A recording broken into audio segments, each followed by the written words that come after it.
Et yo salut à tous, c'est Kinzo. Aujourd'hui on se retrouve pour une nouvelle vidéo. Aujourd'hui je vous présente ce qui sont pour moi les 10 meilleures cartes de faille Paradox ou Paradox Rift en anglais, qui est du coup la nouvelle extension qui va sortir d'ici peu.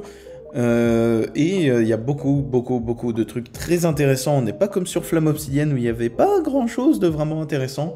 Et en plus de ces 10 cartes dont je vais vous parler, il y a beaucoup d'autres trucs qui peuvent être super intéressants et super drôles à jouer, mais voilà, il a fallu faire des choix, et je vais vous parler du coup des 10 meilleures cartes de faille Paradox. Tout d'abord, il y a un Roaring Moon EX, qui est donc Rugilune en français, 230 PV de type Ténèbres, évidemment, on apprécie le type Ténèbres, Mew, VMAX existe toujours.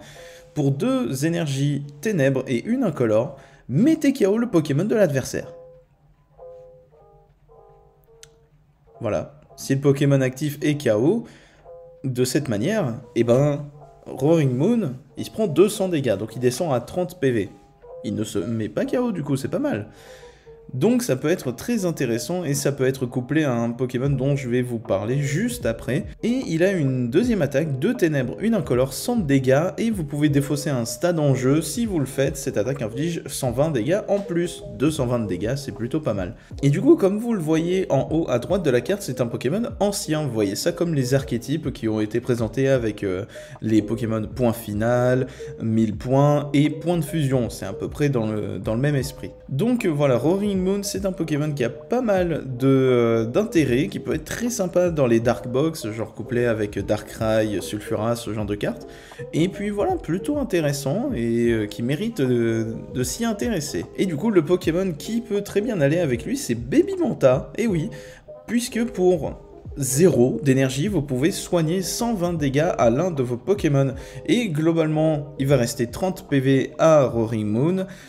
Du coup, il va repasser à 150 PV, ce qui est plutôt pas mal. Et je ne vous ai pas parlé de la capsule énergie booster du passé qui rajoute 60 PV au Pokémon auquel cette carte est attachée. C'est-à-dire que après que Babymanta est attaqué, si vous avez cet outil du coup sur Roaring Moon, eh ben il va lui rester 210 PV et du coup vous pouvez réattaquer une nouvelle fois avec cette attaque qui est one shot. Bon, il vous restera 10 PV donc faudra vraiment faire gaffe, mais dans le principe, voilà, ça peut être très intéressant. Et aussi pour aller avec Roaring Moon, j'en parle avec, si je peux essayer de caser des cartes supplémentaires, on va pas s'en priver. Professeur Sadaz Vitality, donc c'est Vitalité sans doute, du Professeur Olim, qui va aussi avec les Pokémon anciens, et vous allez voir à quel point cette carte est très forte. Choisissez 2 de vos Pokémon anciens en jeu et attachez-leur une énergie de base depuis votre pile de défausse à chacun d'eux. Si vous avez attaché une énergie au moins, de cette façon, piochez 3 cartes. Donc vous voyez, Lona pour les Pokémon haut, c'est Lona pour n'importe quel Pokémon passé. Et pareil, vous piochez 3. Bref, les Pokémon passés ont pas mal de trucs très sympatoches, je trouve, mais les Pokémon futurs ont des trucs sympas. C'est juste que là, je trouve que pour le moment, les Pokémon passés sont un petit peu plus aidés. Mais bon, on n'a pas fini d'en entendre parler, je pense. Ensuite, nous avons une carte objet, le Counter Catcher, qui, si je ne m'abuse, s'appelle Attrape-Riposte en français.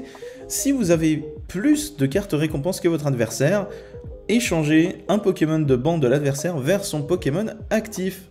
Et du coup, voilà, ça fait exactement comme hors du boss, mais si vous êtes en retard sur les récompenses. Donc voilà, c'est très intéressant, je suis pas sûr que ça soit joué, mais pour les decks qui ont vraiment besoin d'un supporter, ça peut franchement valoir le coup. Ensuite, nous avons un Nigirigon, ou Tatsugiri en anglais, pour une eau, 20 dégâts, on s'en doute que c'est pas pour ça qu'il est utile, 2 incolores.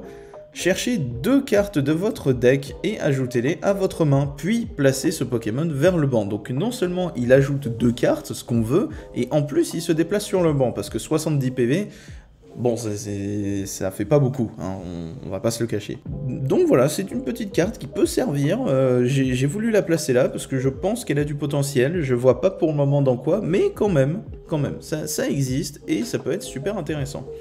Voilà, on va entrer dans les cartes qui ont un fort potentiel méta. On va commencer avec Scream Tail, donc c'est Hurle-Queue en français. 90 PV, une psy, 30 dégâts, on s'en fiche, hein, on est bien d'accord.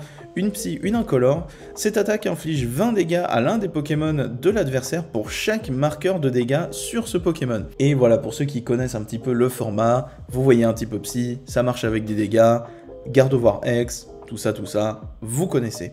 Et non seulement ça, mais en plus il y a le capsule énergie booster du passé qui va rajouter 60 PV à Screamtail. Du coup, ça fait 150 PV. Et du coup, bah, ça peut monter très haut dans les dégâts. Et ça peut être, ouais, ça peut être super fort. Donc voilà, c'est un Pokémon qui a un fort potentiel dans Gardevoir. Ensuite, il y a un Mewtwo EX, mais de type électrique. Et oui, le Terra Crystal. Sa première attaque, je ne sais même pas ce que ça fait. Et 2 Psy, 10 dégâts et 30 dégâts supplémentaires pour chaque énergie Psy en jeu. Voilà, c'est Shadow Rider, mais à 2 énergies, Pokémon de base et de type électrique. Alors... là, vous allez vous dire, oui, mais du coup, avec Gardevoir X et tout, ça peut être très fort, mais non. Parce que Gardevoir X accélère accélère ses énergies uniquement sur les types Psy. Il peut pas accélérer sur Mewtwo, donc ça va être un peu tendu. Mais il y a plein de gens qui arrivent à le faire tourner avec le nouveau Xatu, dont je ne vais pas vous parler aujourd'hui parce qu'il y a beaucoup trop de trucs très intéressants. Mais voilà, ça peut être très sympatoche, mais Mewtwo de type électrique. Ensuite, il y a le Earthern Vessel, je ne sais plus ce que c'est, je crois que c'est urne terrestre, tout simplement, en français. Défaussez une carte et ajoutez 2 énergies de base de votre deck à votre main. C'est la lettre du professeur pour ceux qui ont connu il y a quelques temps, mais sans défausser. Enfin, là, en défaussant une carte, c'est très fort d'ajouter des énergies de base directement depuis votre deck à votre main. Forcément, ça l'est. Et il y a beaucoup de decks qui peuvent s'amuser, quoi, tout simplement. Ensuite, il y a un petit Jirachi. Vous ne pouvez pas l'avoir loupé, sauf si vous êtes plutôt casu et vous faites bien ce que vous voulez, finalement. Il a un talent très fort. Évitez tous les marqueurs de dégâts placés sur vos Pokémon de banc venant des Pokémon de base de l'adversaire. Donc, on a Manaphy qui couvre les dégâts. Donc par exemple avec Amphinobi qui fait des dégâts où il veut, bah là le Jirachi c'est des marqueurs. Quelle est la différence? Les dégâts sont des dégâts effectifs, genre vraiment des chiffres, et les marqueurs c'est des effets d'attaque. Donc c'est encore différent. Ça veut dire que Manaphy ne peut pas couvrir, les marqueurs de dégâts. Là où Jirachi pourra le faire. Et du coup, bah, globalement, ça fait que si vous avez Jirachi et Manaphy sur votre banc, bah, vos Pokémon de banc sont tout simplement intouchables, globalement. Et du coup, c'est très fort. Et Jirachi existe pour une seule et unique raison, c'est Ténéfix. Cette carte est extrêmement puissante et Jirachi a été plus ou moins, je pense, créée que pour lui. Donc voilà, c'est une carte qui va être très importante pour une seule carte. C'est un talent qui va faire énormément débat. Parce que bon, imprimer une carte pour contrer une autre carte ou un deck, c'est pas fou d'un point de vue game design, mais bon, c'est une carte qui peut être extrêmement utile pour les petits decks, ça fait plaisir. Et là, on va entrer dans le top 3 des cartes les plus importantes, je trouve, du booster. Et pas des moindres, nous avons tout d'abord Gromago EX, qui va avoir un gros potentiel méta, et ça fait plaisir, enfin du type acier qui est de retour. Donc, Gromago, qu'est-ce qu'il fait? 260 PV, ça va, niveau 1 d'évolution, ça passe. Et son talent, Coin Bonus, une fois par tour, vous pouvez piocher une carte. Donc déjà, c'est gratuit. Et si ce Pokémon est sur le poste actif, vous pouvez piocher une autre carte. Donc globalement, si vous avez Gromago, plusieurs Gromago en jeu, vous pouvez piocher pas mal, et c'est vraiment balèze. Ensuite, pour une énergie acier, donc c'est-à-dire rien, défaussez autant d'énergie de base que vous le voulez depuis votre main, donc c'est pas forcément des énergies acier. Cette attaque inflige 50 dégâts pour chaque énergie défaussée de cette manière. Et du coup, voilà, votre but, ça va être d'avoir plein d'énergie dans la main et tout défausser pour faire un max de dégâts. Voilà, ça va juste taper très fort. Et puis voilà, ça va être super intéressant. Et justement, l'urne terrestre pourrait aider Gromago. En plus de ses talents de pioche, bref, Gromago a beaucoup, mais alors beaucoup de potentiel dans le metagame. Ça va être super intéressant, enfin un deck acier, et puis voilà, ça fait plaisir. Bon, j'aurais préféré un deck plante, mais écoutez, on fait pas ce qu'on veut dans la vie, des fois.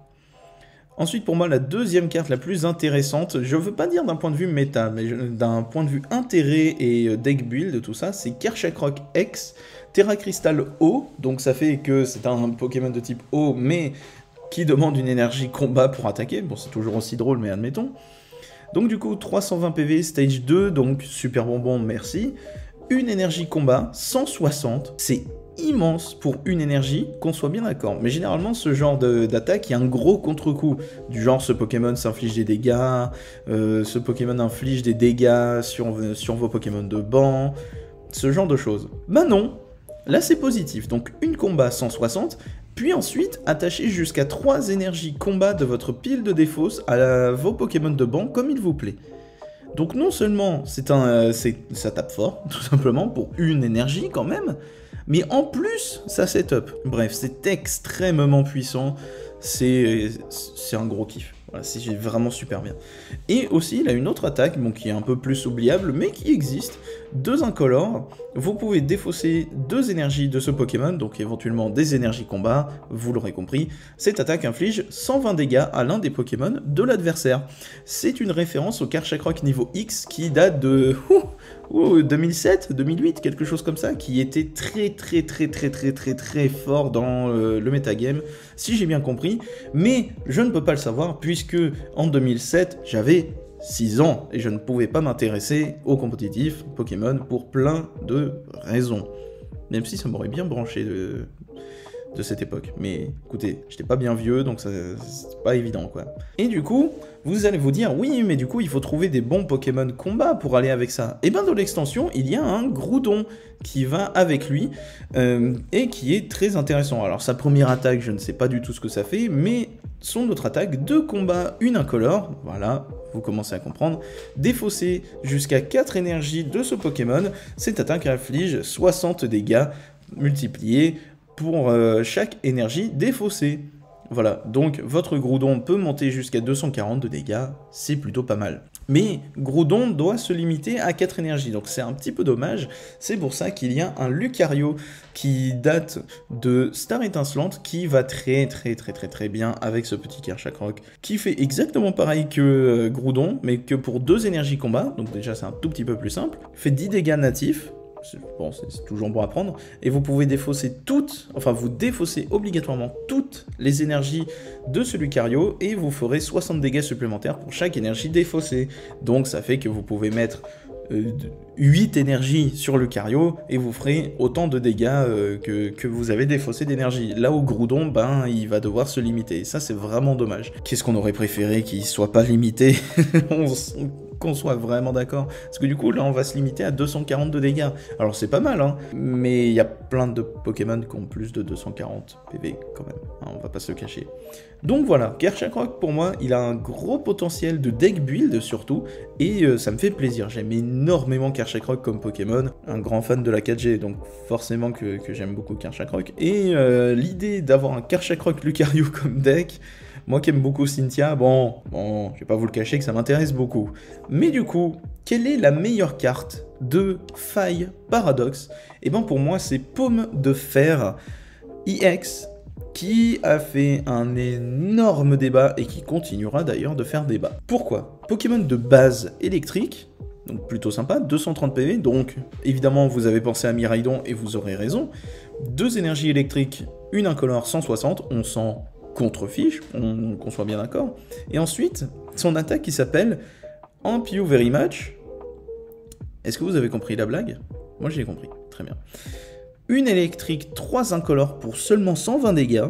Ça fait pas beaucoup, on est bien d'accord. Mais si le Pokémon de l'adversaire est mis KO par les dégâts de cette attaque, prenez une carte récompense en plus. Qu'est-ce que ça veut dire? Ça veut dire que les decks qui ont faiblesse électrique, ils vont se faire maraver par ce petit Paume de Fer. Donc déjà, c'est pas cool, mais en plus, tous les decks à One Prize vont se faire détruire aussi, c'est-à-dire que Lost Zone, il va se faire défoncer, puisque Nigosier, non seulement il a la faiblesse électrique, mais en plus il a moins de 120 PV, Ténéfix, Guiriland, Paume de Fer, ça va être très compliqué comme carte. Et vous allez vous dire, oui mais 4 énergies ça fait beaucoup, mais dans Miraidon c'est très simple, il y a les générateurs électriques pour lui mettre des énergies, il y a l'énergie. Et pour dans d'autres decks, oui, mais il va être utile que dans des decks électriques, ce truc. Non, je vous dis non, parce que dans Baojian, ça peut marcher. Vous pouvez mettre autant d'énergie de votre main que vous le voulez grâce à Glevodo. Bah juste, vous gardez votre énergie de la main pour une énergie électrique. Évidemment. Voilà, vous pouvez faire ça. Ou alors dans Lugia aussi, qui peut mettre des énergies de n'importe quel type. Enfin, ça sera surtout de l'incolore d'ailleurs. Mais juste, pareil, votre énergie du tour, vous la gardez pour une électrique. Bref, Pomme de Fer va pouvoir se mettre dans plein de trucs. Il est très très fort. Il va être très pénible pour les Pokémon à une seule récompense. Mais du coup, ça fait que la carte est extrêmement forte. Et je suis pas fan de ce genre de carte qui est très facile à placer, qui défonce les One Prizer. Et il va bien falloir vivre avec. Mais bon, c'est comme ça. Du coup, voilà pour ce qui est, pour moi, les 10 meilleures cartes de l'extension. Alors, j'ai un petit peu dépassé grâce à des petits supports, du genre le Baby Mental, le truc de la professeure Olim, le Groudon, mais j'étais quand même obligé de vous en parler, parce que juste parler de Roaring Moon tout seul, alors qu'il y a du support, ça valait pas vraiment le coup. Et le Groudon marche super bien avec Archacroc, du coup je me suis senti obligé de vous en parler. Et du coup voilà pour ce qui est de cette petite vidéo, j'espère qu'elle vous aura plu. Ça fait longtemps que je n'ai pas fait de vidéo genre les 10 meilleures cartes ou ce genre de choses. Et voilà, j'espère juste que ce petit concept vous aura plu, on essaiera de faire ça pour les prochaines extensions, et puis voilà, c'était cool. Du coup, c'était Kinzo. Allez, salut!